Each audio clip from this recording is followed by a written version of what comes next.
Hello, welcome to SN Chaudhary Physics classes. Today I am going to discuss motion of a charged particle in a magnetic field. Here you know that force experienced by charged particle in a magnetic field, but how does it travels particle, how does travel, ये आपको यहाँ पता करना है. Circular चलता है, straight चलता है, कैसे चलता है, इन सारी बातों को. It is one of the most important topics of magnetism and numericals in competition always asked. Competition में हमेशा न्यूमेरिकल इसके पूछे जाते हैं, इसलिए इस टॉपिक्स को बड़े ध्यान से देखो. और इसी पर रीजनिंग आते हैं 1 मार्क्स 2 मार्क्स सीबीएसई के, वो भी बच्चे नहीं कर पाते, कहते कहाँ से आया पता नहीं चलते हैं. यदि इन टॉपिक्स को ध्यान से देखोगे, चाहे पूरा टॉपिक्स हो पाए एक दिन में, चाहे नहीं हो पाए, लेकिन पूरा टॉपिक्स को एक बार ध्यान से देखोगे तो आपको आ जाएगा. हाँ, पेपर में जो कहोगे, पेपर में 3 मार्क्स के क्वेश्चंस आते हैं, 3 मार्क्स के क्वेश्चन में, लेकिन अब टुकड़े टुकड़े में आते हैं. ये पूरा का पूरा टॉपिक्स लिखने के लिए नहीं आता है. पूरा का पूरा टॉपिक्स दे देगा तो वेल एंड गुड है, तब तो ऐसे लिख देना.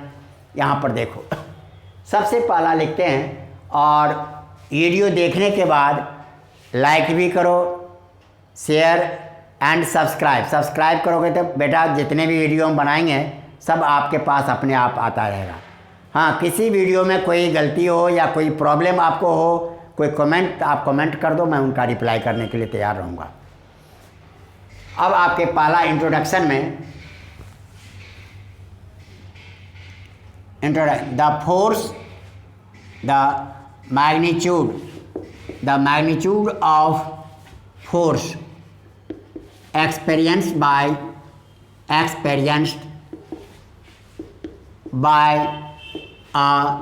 charged particle. The magnitude of force experienced by a charged particle moving in a uniform magnetic field is given by F equal to QVB sin theta.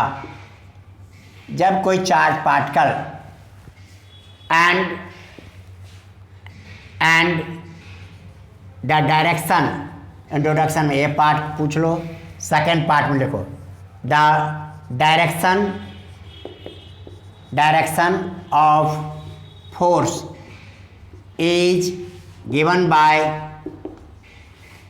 Fleming's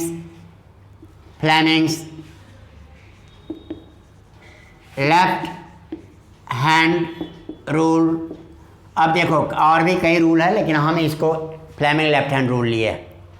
ये आपके फोर्स के बारे में पढ़ चुके हो, पहले भी हम बताए. The magnitude of force experience by a charge particle moving in a uniform magnetic field FQVB sin theta. F force है, Q चार्ज है. यदि आपको प्रॉब्लम हो यहाँ लिख सकते हो, F आपका फोर्स हो गया, Q चार्ज हो गए, V वेलोसिटी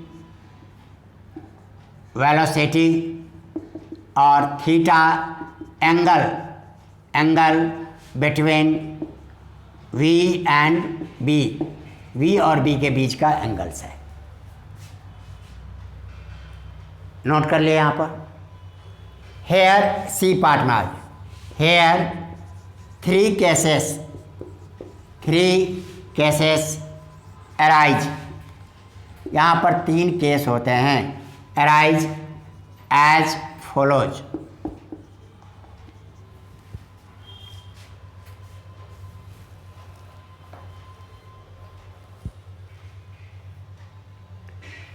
नोट कर लिए. अब आपके इंट्रोडक्शन में दिए, यहाँ पर ए पार्ट कर दिए, बी पार्ट कर दिए, सी पार्ट के 3 केसेस अराइज. अब यहाँ पर लेते हैं केस फर्स्ट.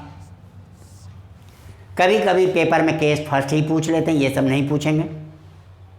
कभी आपको कहेंगे फोर्स बताओ, एक्सप्रेशन केवल लिखो तो ये लिख दिए, और इन वेक्टर, यहीं लिख ही देता हूँ, इन वेक्टर फॉर्म आप इसी को कैसे लिखते हो, एफ के ऊपर वेक्टर्स लगा दिए, क्यू बाहर है, वी के ऊपर वेक्टर लगा दिए, बी के ऊपर वेक्टर लगा दिए।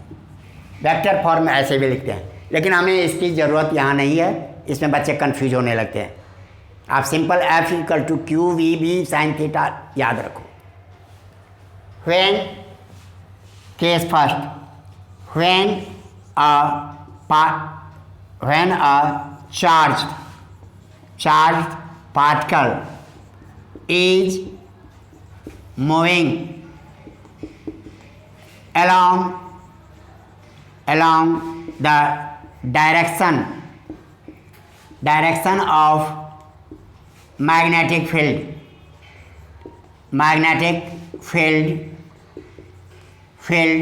then theta equal to 0, then theta equal to 0, then theta equal to 0 and sin theta equal to sin 0 degree, that is equal to 0. Therefore f equal to क्या हो जाएगा, q v b sin theta। देखो बेटा, मैं कोई step नहीं skip कर रहा हूँ, हाँ एक लाइन में लिख देंगे, पेपर में आप ऊपर नीचे लिखना, Q V B sine 0 degree and Q V B sine 0 degree 0 होता है, रिजल्ट आ गया 0। अब यहाँ पर यदि चार्ज पार्टिकल, मैग्नेटिक फील्ड इधर है और इधर ही चार्ज पार्टिकल जा रहा है, तो उसके ऊपर फोर्स कितना लगेगा, 0। मैग्नेटिक फील्ड के कारण उसके ऊपर कोई फोर्स नहीं लगेगा। ये 1 नंबर 2 नंबर क्वेश्चन में आपके पूछ लेते हैं, कहते हो ना ऑब्जेक्टिव जैसे रहते हैं, तो वहाँ पर आपको देगा तो फार्मूला पुट के याद कर लिए। अब आपने ऊपर नोट कर लिए हो, तो ऊपर में लिखते हैं यहाँ से,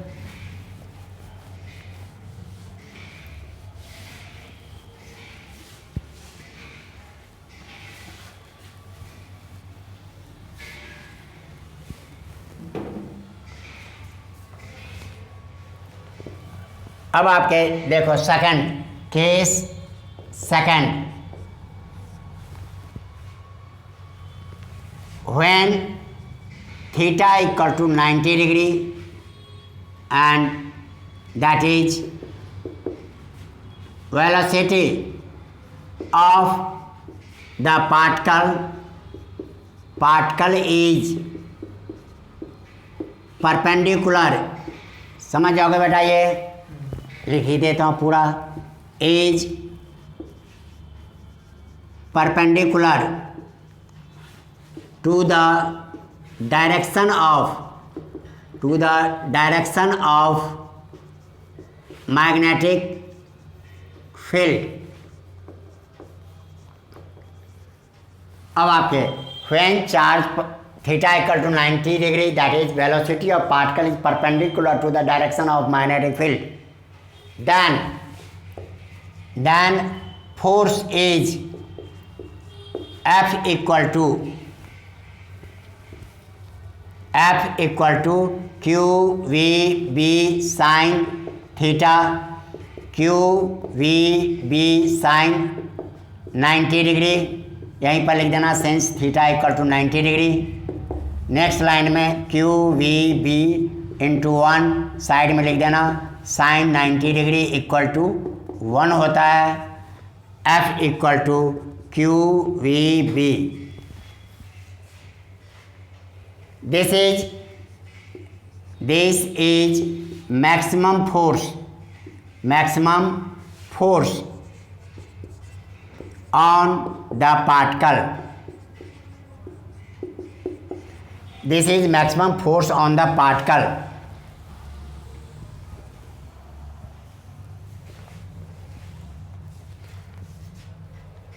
अब यहाँ पर देख लो, दिस इज लिख लिया आपने, this force that is F equal to Q V B is perpendicular to the direction of V by Fleming's left hand rule हम बताए थे बेटा।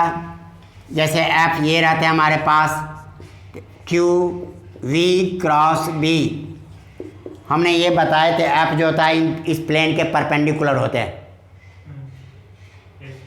अब इस प्लेन के परपेंडिकुलर होते हैं। अब यहाँ पर लिख दिए this force is perpendicular direction of V by Fleming left hand rule. So particle moves on a circular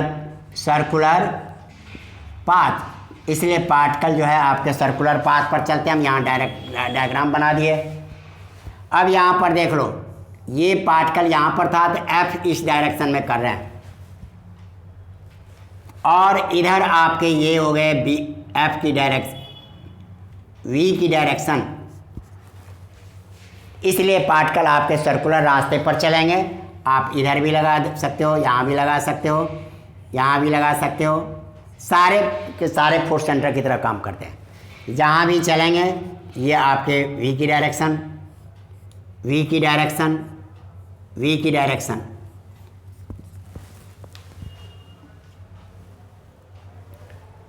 आ गया। Moves on a circular path, दिखा दिया डायग्राम हमने। This force provides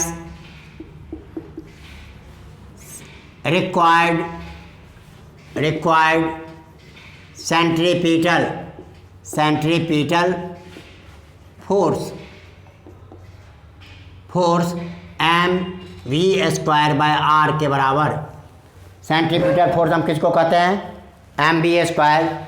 this force यहाँ पर लिख देते हैं, ब्रैकेट में लिख लो बेटा, ब्रैकेट में F equal to Q V B. This force provides required centripetal force. Therefore magnetic force यहाँ लिख देते हैं और clear, magnetic force equal to centripetal force, and magnetic force हो गया B Q V equal to M V square by R. अब इस condition में देखो ये और ये कैंसिल हो गए, तो आर इक्वल टू क्या हो गया? एम बी अपॉन आर को यहाँ ले आए तो बी क्यू हमने यहाँ से थोड़ा शॉर्ट कर दिए, एक स्टेप। आर को हमने यहाँ ले आए तो बी क्यू को यहाँ डाल दिए। दिस इज रिक्वायर्ड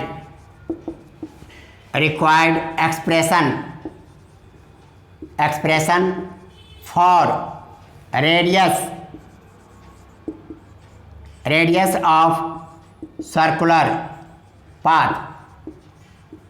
तो आपको जनरली जो पूछते हैं पेपर में, CBSE में आपको ये क्वेश्चन दे देंगे, when a charged particle is moving in a uniform magnetic field perpendicular to the direction of magnetic field, find expression for radius, find path। Path कैसा होगा? तो हमने यहाँ बताया force is perpendicular direction of this.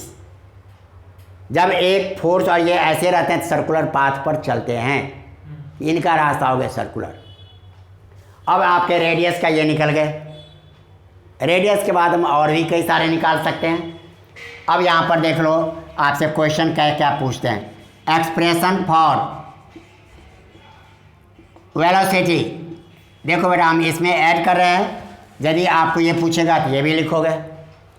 Expression for velocity यहाँ देख लो, since R equal to M V upon B Q R, B Q, तो M V equal to B Q R, therefore V equal to B Q R upon M. अब आपके ये question जैसे आगे देख लो, आपको एक दे देंगे अल्फा पार्टिकल जा रहा है, एक ड्यूटेरियम पार्टिकल जा रहा है। अब उनका एम भी वेलोसिटी दे दिया है, आपको कहेगा रेडियस का निकालो, तो बी क्यू एम बी इस सब का हम देखेंगे, वैल्यू पुट करेंगे तो R1/R2, रेशियो आप निकाल सकते हो उनके पाथ का। यहाँ पर वेलोसिटी में क्या होगा, B Q R upon M. इस तरह से आपको कहेगा वेलोसिटी निकालो, तो ये निकाल दिया आपने। अब आपको इसी में दे देगा angular velocity, angular velocity that is angular frequency भी कहते हैं ओमेगा। अब यहाँ पर क्या जानते हैं, वी हैव, इसी से आगे बढ़ जाओ, v equal to B Q R upon M. But v equal to हमारे पास क्या होता है, ओमेगा आर होता है, जानते हो 11th क्लास से। Linear velocity equal to angular velocity into radius. अब इसमें आप यहाँ पर जगह हम इसलिए छोड़े थे, अब आपके ओमेगा आर पुट किए, omega R equal to B Q R upon M. R और आर कैंसिल हो गए, omega equal to B Q upon M लिख दिए। आप इसी फॉर्मूले को ऐसे भी लिख देते हैं, B upon M by Q. आपको ये भी लिखते हैं मास पर यूनिट चार्ज, जैसे अल्फा पार्टिकल का मास पर यूनिट चार्ज, चार्ज उस पर 2 होते हैं, मास 4 हम मानते हैं एएमयू में, 4/2। ड्यूट्रॉन कहते हैं हाइड्रोजन में जब न्यूट्रॉन की नंबर बढ़ जाते हैं, पहला 1 प्रोटॉन 1 न्यूट्रॉन, ऐसा एटम का नाम बताओ जिसमें न्यूट्रॉन नहीं है, दैट इज हाइड्रोजन। H1 लिखते हैं, उसमें 1 इलेक्ट्रॉन 1 प्रोटॉन होता है, न्यूट्रॉन नहीं होता, इसलिए हम इसको प्रोटियम कहते हैं। दूसरा होता है ड्यूट्रॉन या ड्यूटेरियम कहते हैं, तो आप उसमें 1 न्यूट्रॉन भी आ गया, लेकिन चार्ज तो एक ही है, प्रोटॉन एक ही है, मास 2 हो गए। ट्राइटियम चलते हो 2 न्यूट्रॉन आ गया तो उसके मास बढ़ गए, उससे हमें कोई अंतर नहीं पड़ते हैं। तो आप m अपॉन क्यू ये यदि हम कांस्टेंट रखेंगे तो r आपका फिक्स चलता रहेगा। फिर आपको इसी में दे दिया एक्सप्रेशन फॉर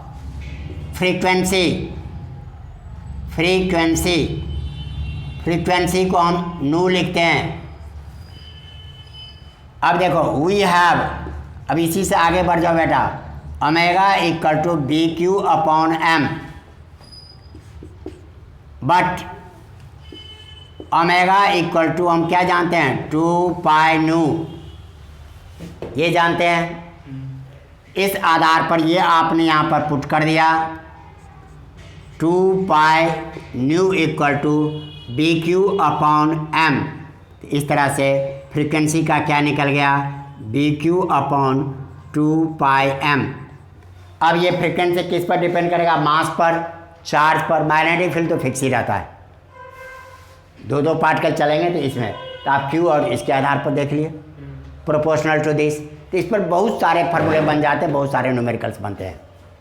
फिर आपको देख लो इसी में एक्सप्रेशन, माने पर सेकंड कितना राउंड मारेगा ये निकल गया। अब यहाँ पर देते हैं expression for time period that is time taken to complete 1 revolution, 1 round लगाने में। तो आपके इसके जैसे हेडलाइन डाल दिए, ये सब आपके हेडलाइन है, तो ध्यान देना। वी हैव, आगे बढ़ जाओ बेटा यहीं से, nu equal to B Q upon 2 pi M. But nu equal to हम क्या जानते हैं, 1/t। इस तरह से 1/t equal to B Q upon 2 pi M. हम इसको उल्टा कर देते हैं, t equal to 2 pi M upon B Q. ये आपका टाइम पीरियड का हो गया। किसको कितना टाइम लगेगा, तो 2 पाई कांस्टेंट है, मैग्नेटिक फील्ड कांस्टेंट है, मास और चार्ज पर डिपेंड करेगा। तो m1 m2 q1 लिख दोगे, फिर दूसरे का लिख दिए m2 q2, और रेशियो निकाल दोगे, अपने आप वैल्यू निकल जाएंगे। पूरा एक्यूरेट वैल्यू की हमें ज़रूरत है। ये हो गया टाइम पीरियड के, यहाँ तक लिख लिया आप लोग। अब यहाँ तक लिख लिया तो और थोड़ा बच गया है, देख लो यहाँ पर हम लिखते हैं। अब उसी में ये सारे हैं। अब कहोगे सर पेपर में सारे लिखेंगे तो सारे टाइम है तो सारे लिखो, नहीं तो आपको कभी पेपर में ये पूछेंगे वेलोसिटी, कभी ये पूछेंगे कभी ये पूछेंगे, तो अपना याद रखो। Now expression for kinetic energy. Kinetic energy पर क्या अंतर पड़ेगा? वी हैव के ई इक्वल टू, हम क्या जानते हैं, हाफ एम वी स्क्वायर, यही नहीं जानते हैं, half M V square kinetic energy. But B equal to हमने अभी क्या निकाले थे, यहाँ पर है B Q R upon M, ये पुट कर दो तो हो गया 1/2 into M into B Q R upon M का स्क्वायर। रिजल्ट आ गया 1/2 into M into B square Q square R square upon M square. इसका स्क्वायर और ये कैंसिल हो गए तो वो बन गया B square Q square R square upon 2m। This is kinetic energy का एक्सप्रेशन। ये आपके सेकंड केस के हिसाब से चलते हैं। अब हम थर्ड केस चलेंगे। अब जो पूछते हैं, कभी ये पूछेंगे सर्कुलर मोशन होगा क्या, तो यही इतना लिखना है, पेपर में दे दिए। When a charge particle is entering in a uniform magnetic field perpendicular to the direction of magnetic field, find path, find kinetic energy, find angular velocity, find velocity, find radius. तो आपको ये formula use करना है। आया बात समझ में? अब आपके पास काइनेटिक एनर्जी तक निकाल लिए, यहाँ तक लिख लिए। Have you noted?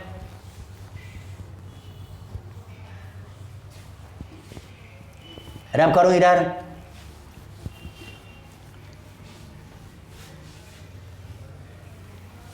दीपांशु लिख लिए बेटे? लास्ट का कौन? इधर तो लिख लिए ना?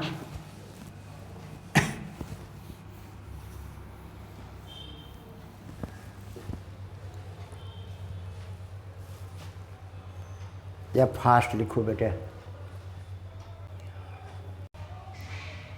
हाँ, नाउ केस थर्ड। अब केस थर्ड है, यहाँ पर आपने देख लिया थीटा इज 0, तब निकाल के देख लिया केस फर्स्ट में। थीटा 90 डिग्री, तो आपने सेकंड केस देख लिया। थर्ड केस में theta is less than 90 greater than 0। अब देख लो case third, when the angle between velocity v of the charged particle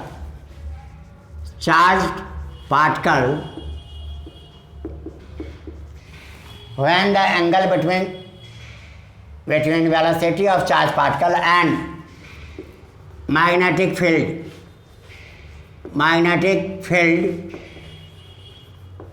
B is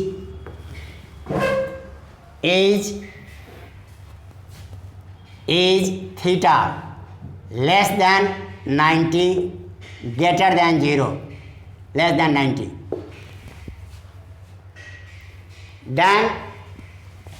then force on charged particle is given by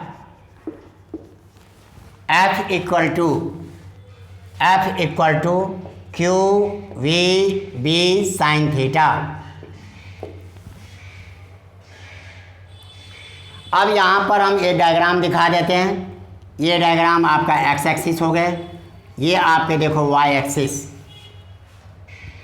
अब charge particle यहाँ से इस तरह से ये वेलोसिटी है, ये हमने बी की डायरेक्शन ले लेते हैं। बी की डायरेक्शन ये है।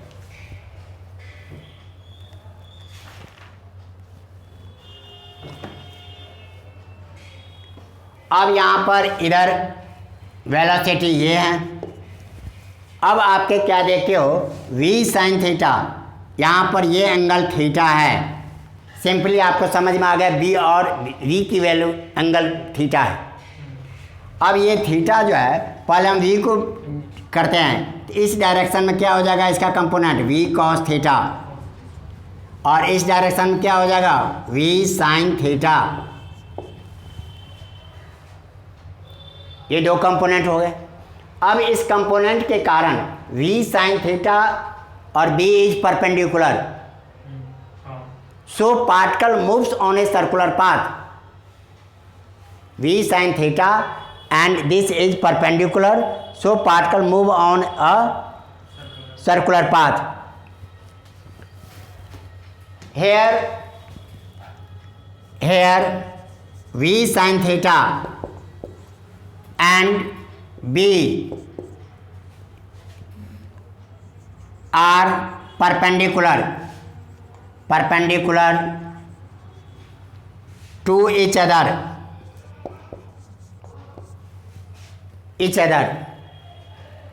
perpendicular each other, so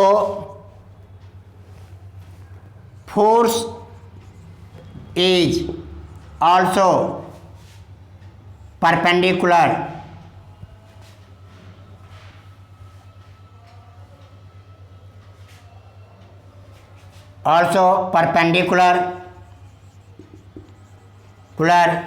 to v sin theta by Fleming's left hand rule। क्योंकि हम जानते हैं यहाँ पर F इक्वल टू, हम ये वेक्टर में जानते हैं Q V cross B, F is perpendicular, तो F आपके दैट इज करके लिख देते हैं, that is F perpendicular to V and F perpendicular to B। देखो here v sin theta b are perpendicular to each other, the force is also perpendicular to v sin theta, Fleming left hand rule, that is this। थोड़ा language बदल गया बेटा, शुरू ध्यान नहीं दिए, यहाँ तक समझ में आ गया। this force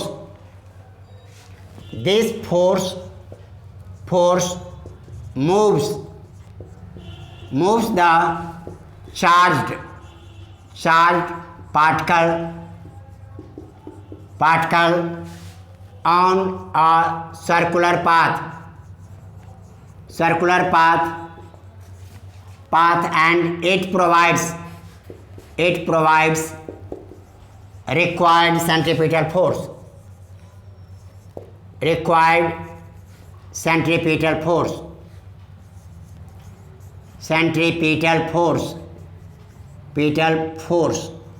सेंट्रीपिटल फोर्स में क्या होता है mv²। यहाँ पर v sin थीटा है, हमने v cos थीटा का तो कोई अभी काउंटे नहीं किए, v cos theta, therefore F equal to, ये है हमारे पास यहाँ पर magnetic force,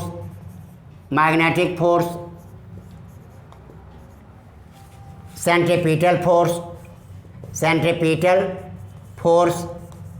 force equal to magnetic force, that is M V sine theta का स्क्वायर, mv² लिखते थे बेटा, अपॉन r, ये रेडियस हो गया जिस पाथ पर चलेगा, moves on required centripetal force, this equal to b q v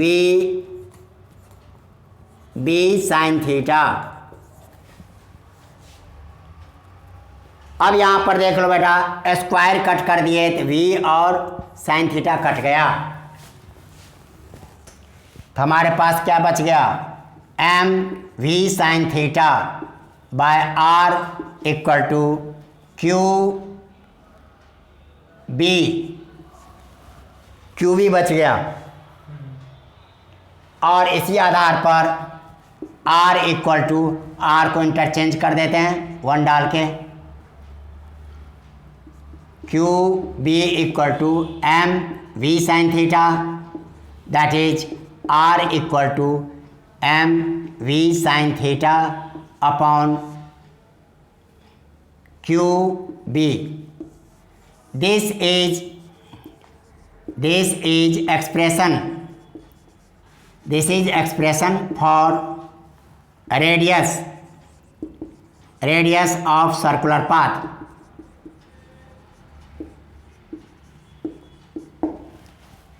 radius of circular path का निकल गया। अब इसी में भी वेलोसिटी निकालना पड़ेगा। v sin theta equal to expression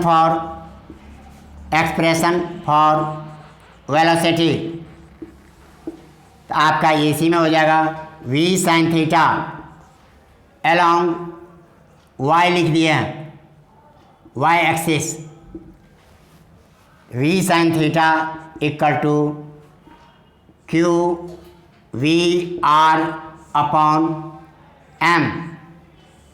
देख लो बेटा, पीछे जो फार्मूला पढ़े थे वहाँ पर v की जगह v sin थीटा आ गया और कोई चेंज नहीं आ गया। अब इस तरह से ये रेडियस हो गए। बाकी जहाँ भी उसके केस देखोगे उसमें भी वही फार्मूला चलते हैं। जहाँ भी v होगा वहाँ पर v sin थीटा पुट कर देना है, बाकी सारे में सेम फार्मूले चलते हैं। या r वाला है तो ये पुट कर दिए। आगे बात समझ में।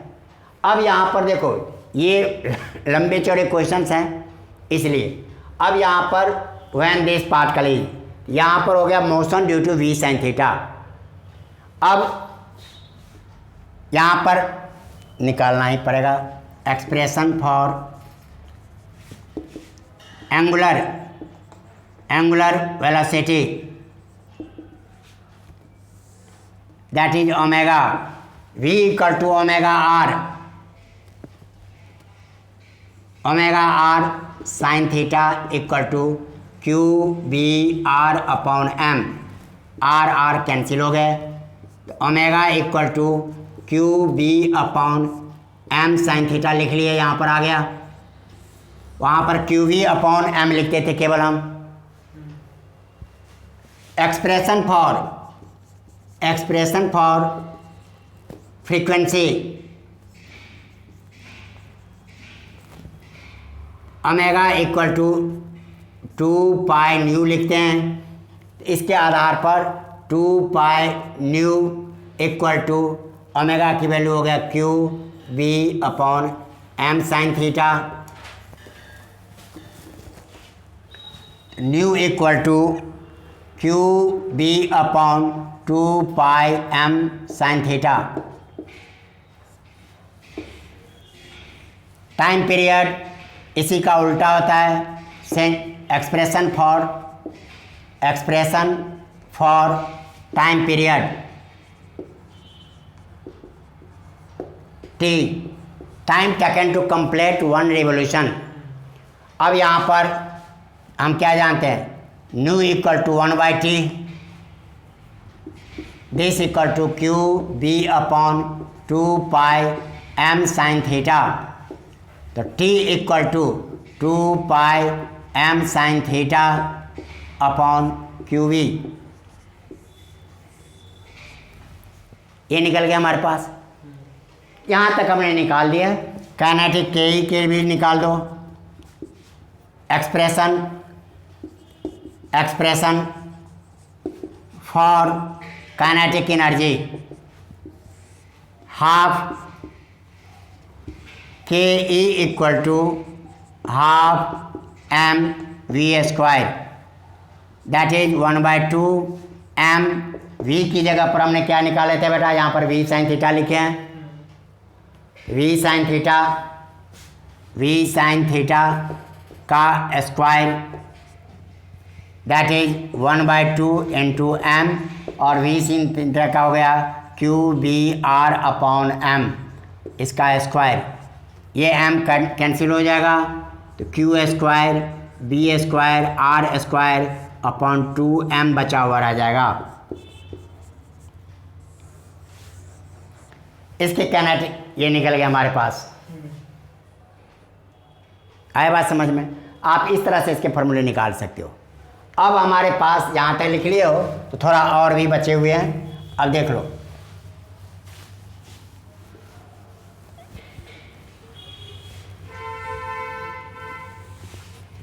अब यहाँ पर लिखते हैं now motion due to v cos theta. Here v cos theta and b are in same direction.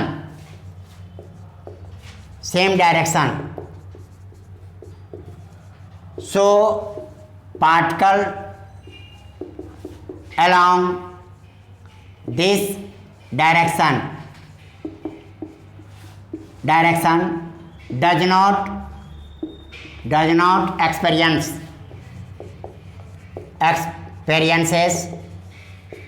experiences force इस डायरेक्शन में, and it moves uniformly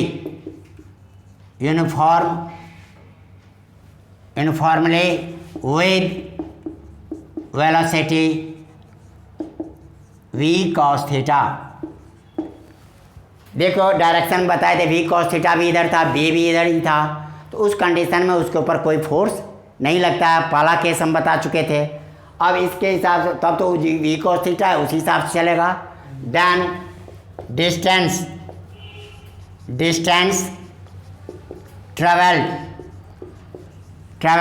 को d लिखते हैं in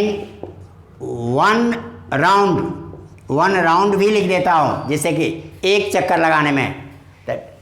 velocity into time that is v cos theta into capital T। आप ये लिख लो, v cos theta into capital T की value क्या निकाल चुके हो, 2 पाई m sin theta upon QV। ये इसका हो गया। अब यहाँ पर hence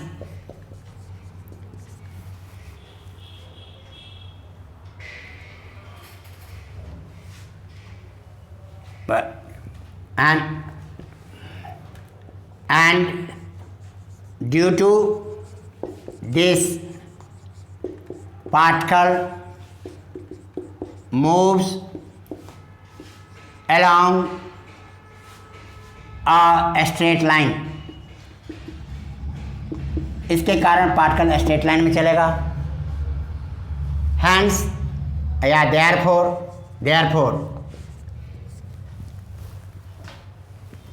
due to combined effect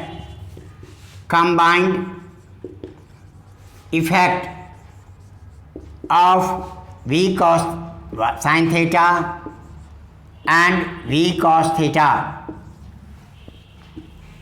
v sin theta के कारण आपने देखा सर्कुलर रास्ते पर चलते हैं और v cos theta के कारण स्ट्रेट लाइन चलते हैं। तो जैसे चलते चलते का तो घूमते घूमते आगे जाते हैं, और बेटा और नहीं कुछ तो जलेबी वाले को देखते हो ना, ऐसे ऐसे बनाते रहते हैं। तो due to combined effect of v sin theta and v cos theta, particle